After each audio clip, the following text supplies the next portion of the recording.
যারা হজ করছেন তাদের কি দেশে কোরবানি করতে হবে? যারা হজ করছেন তারা হজের অংশ হিসাবে একটা কোরবানি করছেন, যেটাকে আমরা হজের কোরবানি বলছি। সেটা মূলত দমের শুকর বা আল্লাহ তাআলার কৃতজ্ঞতা আদায় করে পশু জবাই করা। যেহেতু আল্লাহ তাআলা উমরা এবং হজ দুইটাই সম্পাদনের তৌফিক দিয়েছেন তামাত্তু এবং কিরান হজকারীকে, সেজন্য শুকরিয়া আদায় করে তারা একটা পশু জবাই করবেন। এই শুকরিয়া আদায়মূলক যে পশু জবাই, সেটাই হাজী সাহেবরা করে থাকেন। সেটা গতানুগতিক কোরবানি আসলে নয়, যদিও আমরা এটাকে কোরবানি বলি। অতএব সেটা আপন জায়গায় তো হাজির উপরে বর্তাবে, তিনি যদি তামাত্তু বা কিরান হাজি হয়ে থাকেন।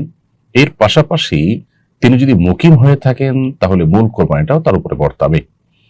অনেকেই হজ করতে যান, দীর্ঘদিন সেখানে থাকার নিয়ত করেন, অর্থাৎ মুকিম হয়ে যান, মুসাফির আর থাকেন না। মুসাফিরের বিধানের বাইরেতে যদি থাকেন, মুকিম হয়ে যান, অনেকদিন থাকার নিয়ত থাকে, তাহলে সেক্ষেত্রে তার উপরে হজের যে কোরবানি অর্থাৎ দমে শকর বা শুকরিয়া আদায় করে যে পশু জবাই সেটা তো বর্তাবেই, পাশাপাশি কোরবানিও বর্তাবে। সেই কোরবানিটা তিনি যেখানে আছেন সেখানে অর্থাৎ সৌদি আরবে করবেন, নাকি দেশে কাউকে প্রতিনিধি হিসাবে নির্দেশ করবেন কাউকে কোরবানি সম্পাদন করার জন্য, সেটা কিন্তু তার ব্যাপার। অর্থাৎ কোরবানি তার করতে হবে দমে শুকর বা হজের যে কোরবানি সেটার পাশাপাশি।